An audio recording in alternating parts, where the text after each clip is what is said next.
There it is, my friends. We have won our first trophy of the 2030 challenge. Albeit it's just the Skybet Championship. It's just the beginning, hopefully, of a very fruitful period in our club's history where we win a hell of a lot of trophies. But we've got to start somewhere, and we have started in our very first season, picking up the title after a titanic season-long battle with Swansea City, who really did tail off towards the end, it has to be said. Their poor run of form, combined with us doing a thoroughly professional job and winning them all the games that we needed to win. So, in terms of the goals for, we have scored the most goals in the league, 99 goals, which is very annoying. We could have reached 100 goals for the season. That would have been incredible. But 99 was where we finished up.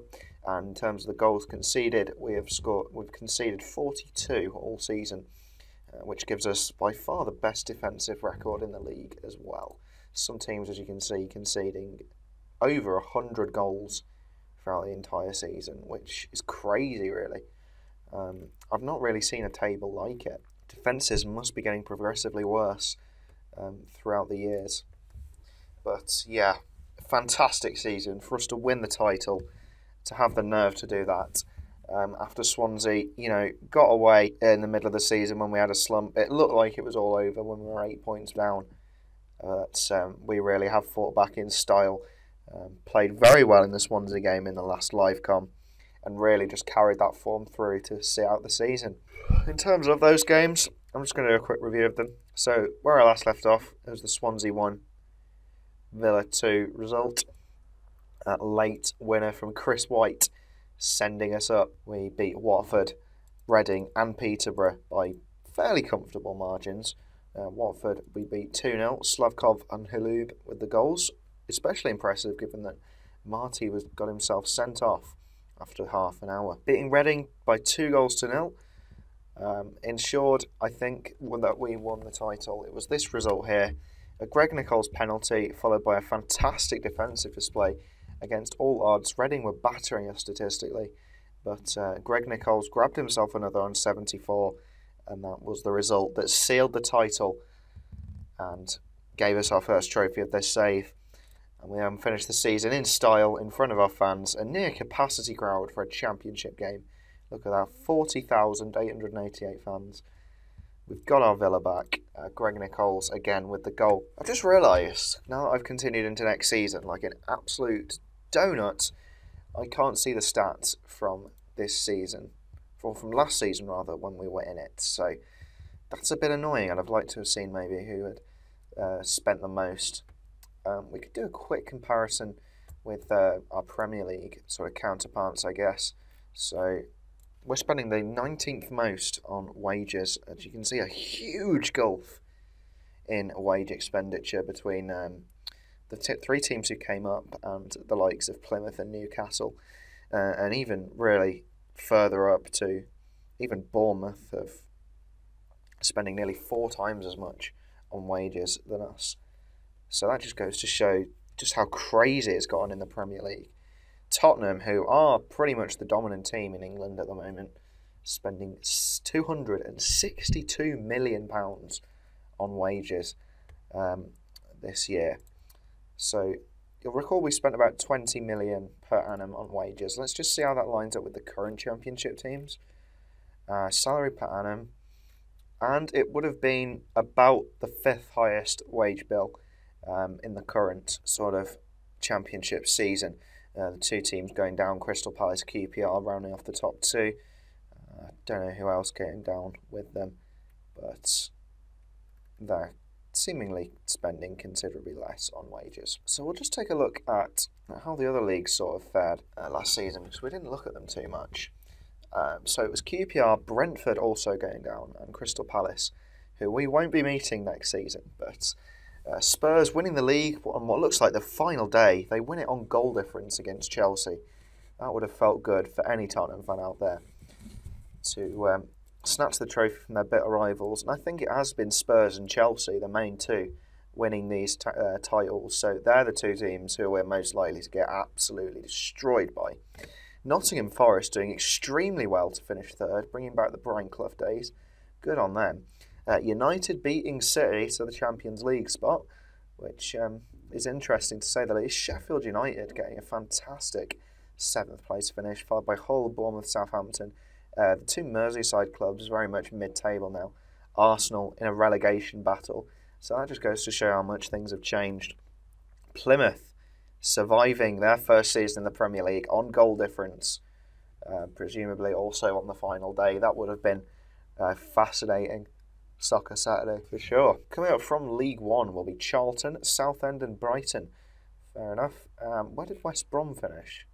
They were mid-table in League One. They came close to being promoted from League One the season before we started this challenge, and they look to be stuck down in the doldrums of third-tier football for another season, which is a real shame. I feel so bad for them. Sky Bet League 2, Millwall, York, Wickham and Doncaster coming up.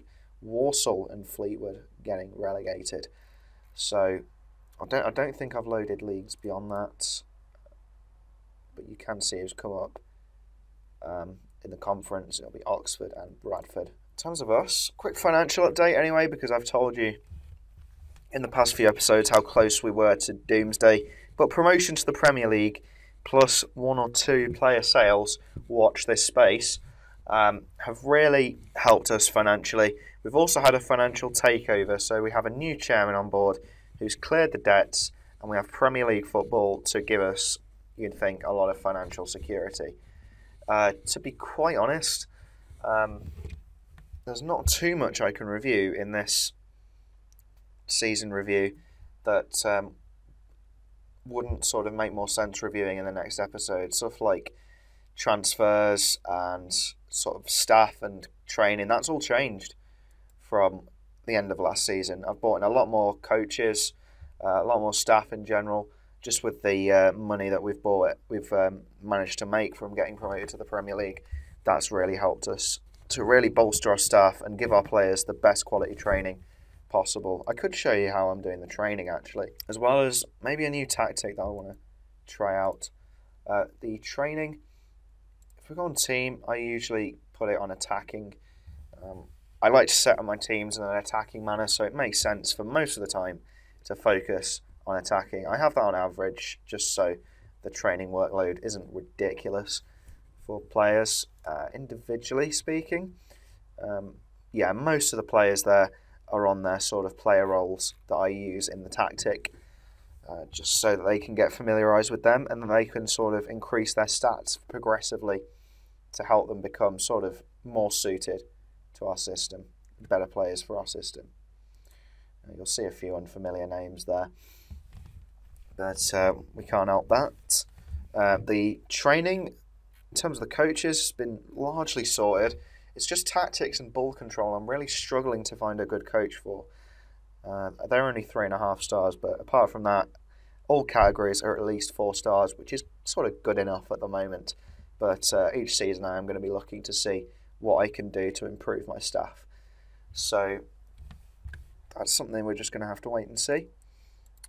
And finally, the tactic that I'm trying to try out for sort of bigger teams, it just looks a mess at the moment, and I'm probably going to be making quite a few changes, but it's actually, come to think of it, is there any benefit from just making it look as ridiculous and laughably lopsided as possible?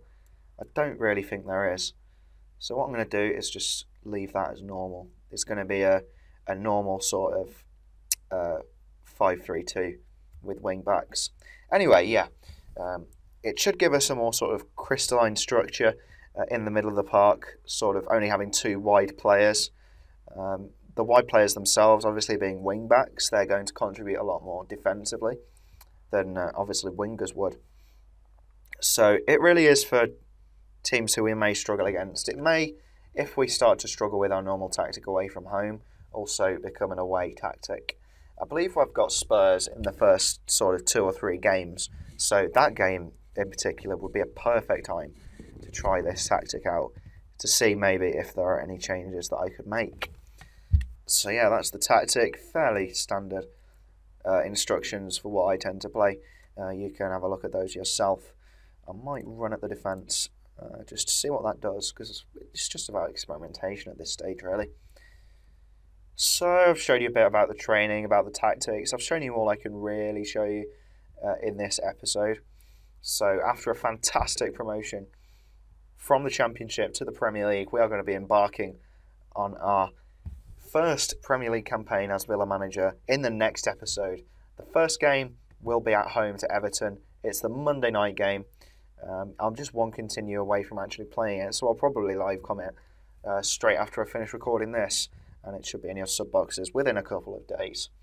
Anyway, that's it for the Season 1 season review. Hopefully you guys enjoyed that. I've not really done a season review before, so it's kind of hard to tell what I needed to include. But yeah, I'll see you guys later. Take care.